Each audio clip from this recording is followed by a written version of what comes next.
Tatoaty moa dia anisan'ny nalaza ny resaka ny asan-dahalo sy resaka ny asan-jolahy. Indrindrandrindra moa anisan'ny tena nampalaza ny resaka asan-dahalo sy asan-jolahy zay ny tany atsimo ny resaka dahalo niovafo sy ireo andian'olona maromaro izay voalaza fa dahalo nefa niovafo ka hiala amin'izany asa ratsy amin'ny maha-dahalo izy ireo izany. Arabena manokana moa izay niovafo satria izany miala amin'ny toetra ratsy izany dia anisan'ny tena zava-dehibe izany ary anisan'ny fahasoavan'Andriamanitra ihany koa ary mampihena ny tahany tsy fandriam-pahalemana. Etsy andanin'izany hisorana ihany koa ny mpitandro filaminana izay nanao ny hery rehetra mba hampiova ireo sy nampandry ny fahalemana ka anisan'ny voninahitra lehibe ho an'ny mpitandro ny filaminana koa ny fiovampony ireo olona jolahy sy ireo olona dahalo ka hijanona amin'izany asa ratsy ny teo aloha izany. Raha vao miresaka fandriam-pahalemana, raha vao miresaka ny fitandrona ny filaminana dia tsy hafa miala amin'ny colonel Faneva isika rehetra satria iny moa anisan'ny tena nalaza tao amin'ny tambanjotra ary anisan'ny tena nitorahany vahoaka voninkazo maro raha ny ezaka nataon'ny colonel Faneva ihany koa. Nohon' izany dia omena fanajana manokana koa i colonel Faneva. Respect mon colonel. Miresaka an'izay tsy fandriam-pahalemana izay moa isika ankehitriny dia tsara ihany ny mampahafantatra sy manambara ianareo rehetra fa anisan'ny nampiatsiahy ity ihany koa moa i Malagasy News. Zany hoe Malagasy News dia pejy anankiray izay manana ny lazany ao amin'ny tambanjotra an-tserasera ka nampiatsiahy ny fihevitry ny zandary. Inona moa izany fihevitry ny zandary zany ka ny amin'ny hoe ireo antony mahatonga ny tovolahy hanao dahalo raha araka ny fihevitry ny zandary. Maromaro moa ny antony izay nahatonga izany raha araka ny fihevitry ny zandary izay navokany ity Malagasy News ity. Ndehary arantsika amin'ny antsipiriany izay fihevitry ny zandary ny amin'ny antony mahatonga ny tovolahy hanao dahalo izany.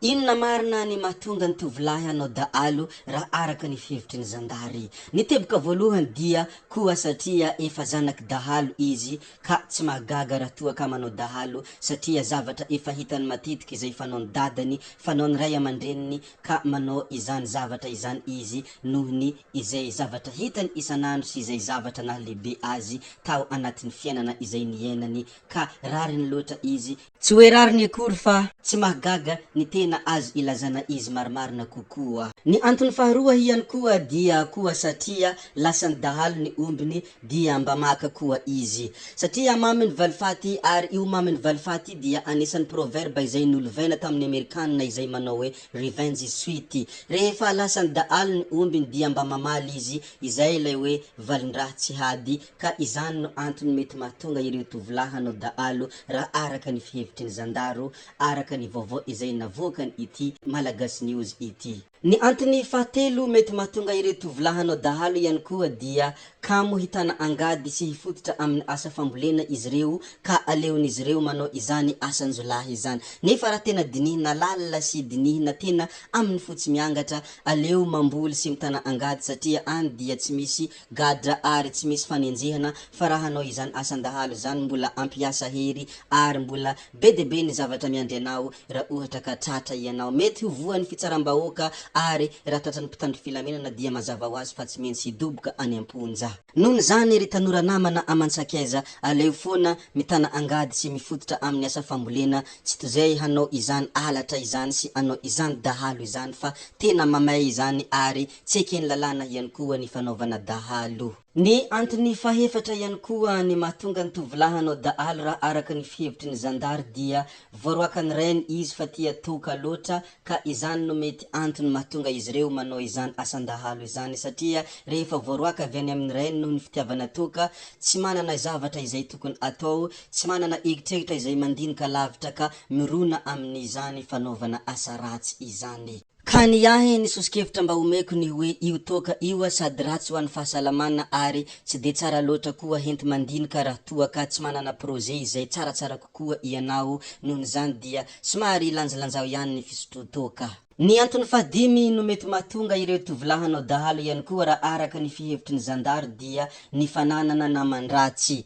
Io moa dia araka ny fomba fiteny manao hoe atoroy ahy ny namanao ahafantarako anao. Be de be moa ny zavatra hentiny io finamanana io satria ny namanao raha ohatra hoe mifoka sigara, rehefa mifanerasera aminy foana ianao isanandro ka lasa voaronany amin'iny fifohana sigara iny. Ohatran'izany ihany koa raha manana namana mpangalatra ianao isanandro andro nefa raha vantany vao tsisy vola ianao anatin'ny fotoana maromaro dia lasa voataonany ireo namanao hanao izany asa ratsy zany mba hampanambola. Nohony zany dia fidifidio ny namana, fidifidio ny olona atao namana fa ny finamanana amin'ny ratsy dia mety hahatonga anao ho ratsy ihany koa. Ny antony fahaenina izay heveriny zandaro fa mahatonga ny tovolahy hanao izany asandahalo zany ihany koa dia tsy nanaiky azy ny tovovavy nilainy ka ny omby ny dadany no halainy. Somary hafahafa ihany mandinika an'izany ireo tovolahy malala fa ny zavatra tokony tsarontsika lehilahy ary ny zavatra izay tokony tadidintsika mandrakariva io fitiavana io dia tsy fanerena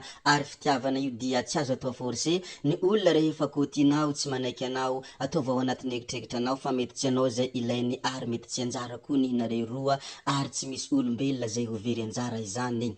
Vehivavy dia maro, vehivavy dia be dia be, nohony zany raha tsy manaiky anao ny vehivavy anankiray izay kotinao aza anaovandratsy izy fa mitadiava hafa ihany koa fa tsy maintsy ho tojo anjaranao foana ianao raha mbola mihodina ny fotoana ary raha mbola mikisaka ihany koa ny ora.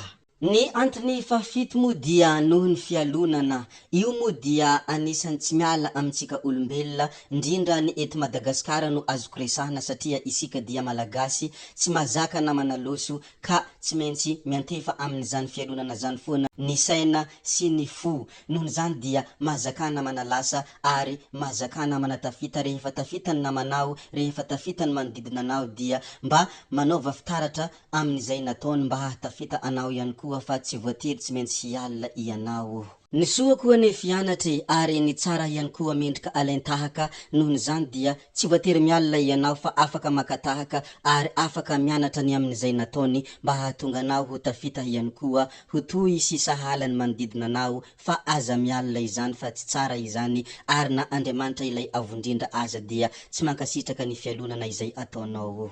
Ny antony fahavalo mety mahatonga ireo tanora hanao dahalo ihany koa raha araka ny fihevitry ny zandaro dia tezitra amin'ny président fokontany fanampanaovana asa fiambenana ka izany no antony mety mahatonga ireo tanora nanao dahalo raha araka ny hevitry ny zandary. Ny antony fahasivy moa dia te hitovy amin'ny hafa nefa tsy ampy ny enti-manana. Mahaiza miafy ry zalahy ary mahaiza mionona ny amin'ny eo am-pelatanana aza mitsirairiditra namana izany fa rehefa misy zavatra irinao ny amin'ny hafa dia aleo miezaka foana mba ho tafita fa tsy voatery tsy maintsy mangalatra ary tsy voatery tsy maintsy hanao izany dahalo izany. Nohony zany dia miezaka voatafita ary isika rehetra dia tsy maintsy tafa raha ohatra ka miaina ao anatin'izany fiezahana sy fiafina izany. Ny antony fahafolo moa dia tsy te ho hendry loatra fa ny maditra no tian'ny tovovavy. Io manko fitiavana io dia anisany tena avitana zavatra izay tsy eritreretina ary avitana zavatra izay tsy ampoizina ihany koa. Nohony zany dia tsy voatery mirehareha ary tsy voatery misetrasetra ianao vo tian'ny vehivavy fa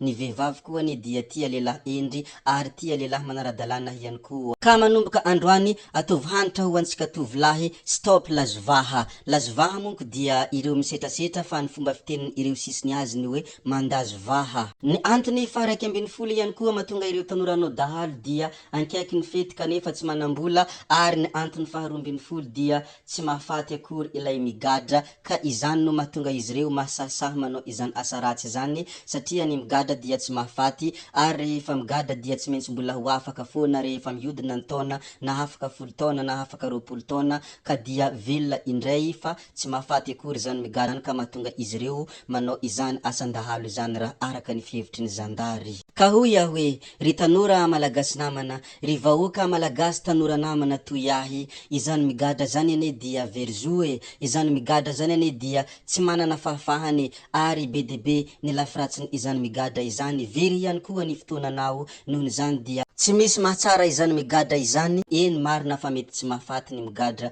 fa kanefa kosa dia tsy tsara izany ary tsy zany ihany koa no nanaterahany ray aman-dreninao anao fa mba maniry hanana zanaka tsara izy ary mba maniry ny hanana zanaka izay manamboninahitra sy ireo minisitra ambony nefa ianao dia mangalatra sy manao ireo hasandahalo. Nohony zany dia tsy mety amintsika tanora izany ary isika tanora raha te moa dia ho avy ny firenena ary isika tanora no handimby ireo ray aman-dreny eto amin'ny firenena. Nohony zany meteza ho tsara foana ary sahia miavaka amin'ny maro, sahia miavaka amin'ny tsara. Zay koa ny amin'iny ry tompoko vavy sy tompoko lahy koa dia ankasitrahana foana ianareo na vitan'ny video hatramin'ny farany ary mbola iangaviana ny hanarahanareo ny video manaraka izaho hametrabeloma tsy ataontsika lava akory ny resaka hody aho sao dia fa ianareo kosa mazotoa amin'ny zavatra rehetra atao amin'ny manaraka indray no manao ny misimisy veloma vetivety fa tsy hoe veloma mandrakizay gaby hoy tsao tsao.